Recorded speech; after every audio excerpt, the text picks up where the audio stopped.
Hello and welcome to today's video. I'm going to be channeling some messages, overall guidance for the solstice that is happening on June 21st.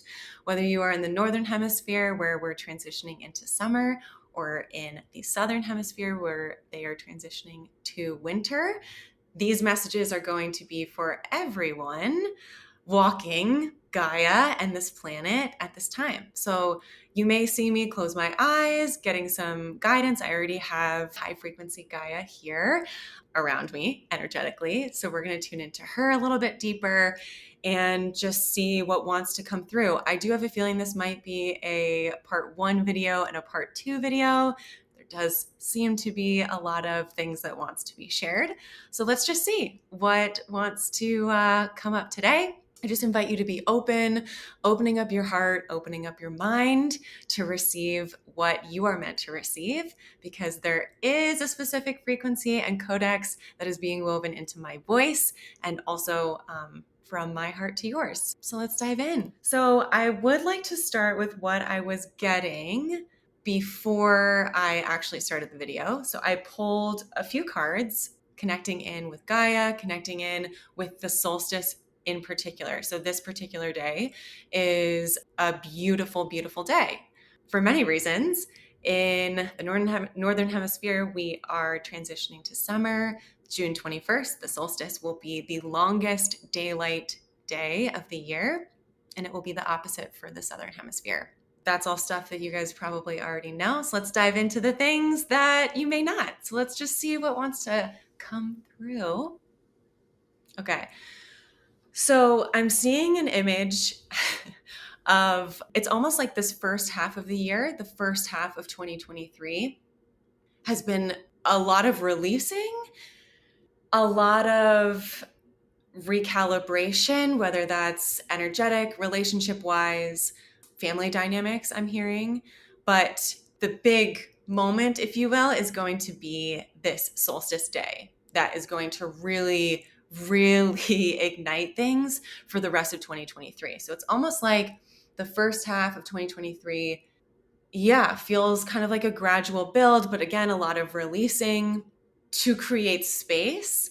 And things over the past couple of weeks may have been slotting in their own way, but this solstice energy really feels like a lightning bolt. It really feels like things are anchoring in, like it's like an energetic conduit of like this lightning bolt hitting Earth and all of its inhabitants, animals, birds, human beings, all beings on Earth, let's just say, are going to be feeling this potency of this energetic life force energy that feels available to us, that kind of wants to come through. And there's this image of like a spaceship, like all, in 2023, we've had what I just said, kind of this like build, this release, this, interesting things happening, a lot of interesting energy. And I know that will continue, but there's this image of a spaceship. So you've been doing the training, you've been, releasing the things that can't go on the spaceship, whether that's weight wise, whether that's just not needed or not relevant anymore with where you're headed on this spaceship mission, if you will. You've got your whole team, you've got your trusted team thus far is involved in your spaceship, in your mission, your trajectory, your vision, where you're going. And it's almost like you're in the spaceship. All of us are in the spaceship individually, of course. Houston has said a go, and like all these people are saying, doing the countdown happens. And after the countdown happens, there's all of this smoke and fire, and it's like engines have started, but you haven't quite launched yet. You haven't gone anywhere yet. This solstice energy feels like you're inside of the spaceship and you're strapped in, and there's just plumes of energy coming out of the jets, coming out of this ship. They're saying it's just really important to have that arrow, that vision of where you are heading, so that this energy with the solstice can really truly propel you with focused precision towards that vision. But yes, this solstice starts this energy of like, you've got your seatbelts on, everyone's given the go, the green light, the boosters are on, everything's started, and you're just in the spaceship, like holding onto your seatbelt, like the energy is brewing, it's palpable, it's happening. Maybe you're going a little, like an inch or two on the solstice day, but it really feels like the actual boost where you really start taking off very quickly in full alignment is going to happen after the solstice. And this could be in the weeks and the months to come. The guides are actually referencing between the solstice and the equinox. This chunk of time is going to be the taking off. So let's make sure that you're really feeling like you have a grasp of the vision, of the mission, to be able to fuel that with precision.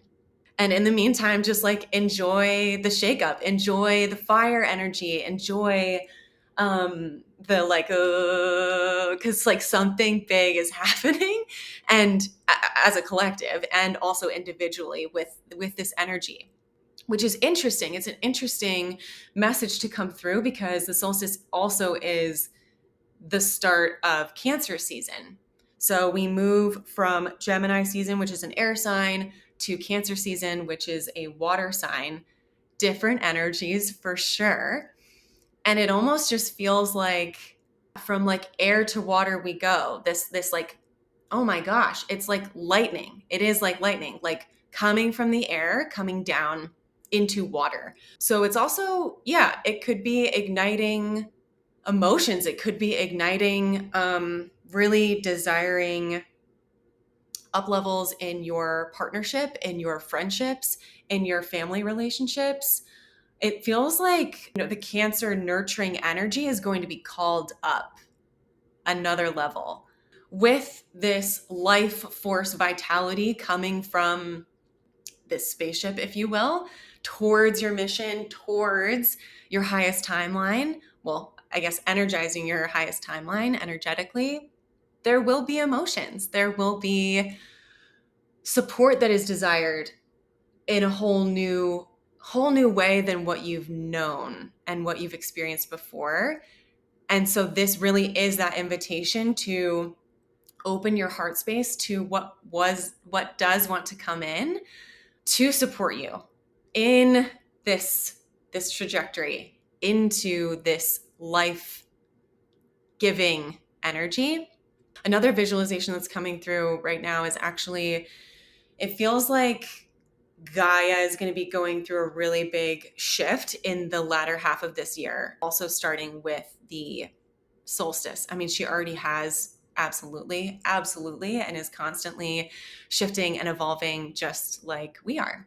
And just like the animal kingdom is, and pretty much all of the grid lines and gridding codexes, if you will, of this planet, they're all getting up leveled. And in the up leveling, there's a lot of sludge being removed, a lot of distortion energy, a lot of energy that is not truth, that is not love from this planet, literally from the crystalline core of Gaia and from the land that we know of as like topsoil, the ocean, kind of like this surface-ish area of Gaia.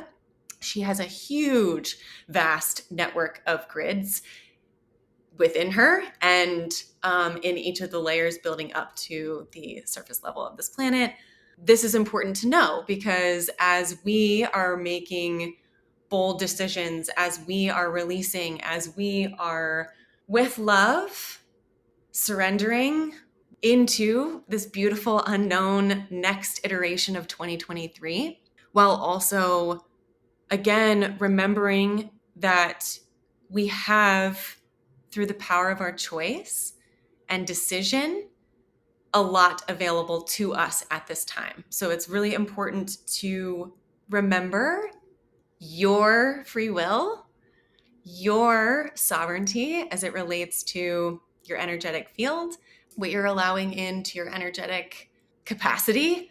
your energetic body, your mental, emotional, spiritual, physical bodies, but also what you're consuming. That could be anything from social media accounts, email newsletter communities that you belong to, really making sure that those are aligned is going to be key. Gaia is showing me her sacral chakra. Every, being has, a variety of chakras. There's many, many, many more beyond the 7 main chakras that we most commonly talk about. And she's showing me her sacral chakra. And it's almost like her sacral chakra has she's showing me almost like 2 ovaries, like a human may have 2 ovaries. And she's saying that her ovaries, there's like battery cables that are attached to each ovary, and they're getting ignited. They're getting reinvigorated. I'm hearing grid activation within this planet, that is going to kind of ripple out onto the surface through the atmosphere, really. And there's an invitation here, and this is actually something that I also really believe and resonate with, is that there's so much more to connecting with Gaia and this planet than our feet on the ground. It's beautiful if you can, every day, hopefully multiple times a day, put your bare feet on this earth or into the ocean or a body of water. Definitely not a bottle of water, a body of water. But it is also imperative to just expand your scope of connecting with her to all of the elements, the directions, to all of her animal kingdom, elemental kingdom. I mean, we could talk about the fairy realm and the dragon realm, which I'm sure we'll get into at some point on a YouTube video here. But all of her beings and all of her elements are not just the traditional grounding that we might perceive in our mental body as putting our feet onto the earth or hugging a tree. When I'm up in a plane, I'm connecting with the element of air. I'm still feeling like I'm connecting with Gaia, even if I'm not physically even on land or remotely near water. And I think that's important. It's an interesting reframe, because I think, once again, the elements are within our atmosphere, and the atmosphere is part of Gaia.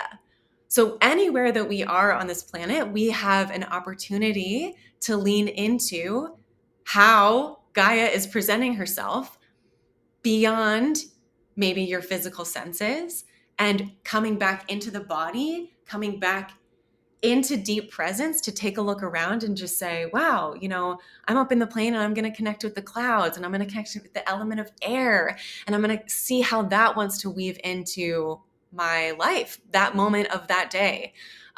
Anything that I might be feeling into or ruminating on or anything. There's this reframe of how we connect with Gaia, connect with the elements, connect with the 4 directions, and how that can really lend itself to living a life with intentionality, weaving back in the sacredness of this experience, of this earth walk. It is divinely led in so many beautiful ways. Our mental bodies cannot even comprehend the divine synchronicities that Gaia, that source, are bringing through for our highest and best during this glorious earth experience on this planet. One last piece that is pertinent is to really allow new connections and relationships to be brought forth. I feel like there's a lot in the spiritual space, specifically around our guides bringing in, new relationships and people, and our ancestors bringing in aligned people to support us at this time, and calling in whatever, working with the ascended masters, working with gods and goddesses in the unseen realms, working with source to call in certain things, but specifically relationships. But what is also being invited in that conversation is Gaia this planet, Mother Earth, Pachamama, the Great Mother, she is weaving this just as much as, any guide, any other being that you might be calling to for support.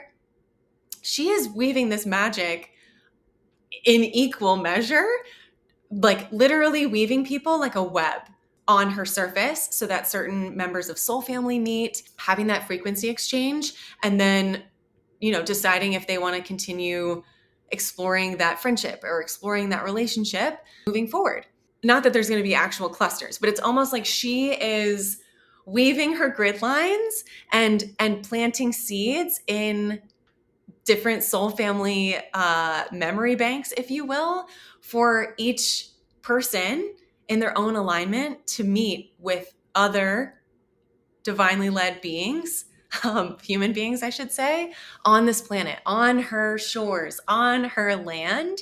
This is what makes her ascend. This is what her ascension journey involves, is us reconnecting with our truest essence, our truth, our divinity, and connecting with soul family and with others who can meet us in honoring that frequency that is within me and within them, because that honors the overall divinity and the frequency of this planet. I hope this lands. I hope this resonates. There's so much more to explore. I'm going to share one of these cards now that I pulled, and it's from the Dirt Gems plant deck. It's amazing. Highly recommend. And I pulled licorice, number 41. Licorice is an herb, I'm pretty sure. My human doesn't necessarily love the taste of licorice, but this is interesting. Basically, it just goes on to say that licorice makes things work. It conducts energy, allowing different parts to speak to one another. Licorice has a long history with humans and healing. Known as an activator, licorice can bring plants together in conversation, heightening their effectiveness, and allowing each plant to get where they need to go with greater ease and efficiency. I love this. And it says, licorice is the bringer of sweetness, at once energizing, joyful, and bright. As a powerful conduit, licorice finds where energy congests or pools and sends streams of vital force flowing through you. I love this. This is kind of exactly what we were talking about. And I think this is what the energy is going to allow for us to feel into, allow for us to embody, allow for us to integrate. And so I'm going to leave it at that for today. I will do a part 2. Thanks for tuning in. Would love to see you next time. Have a great day.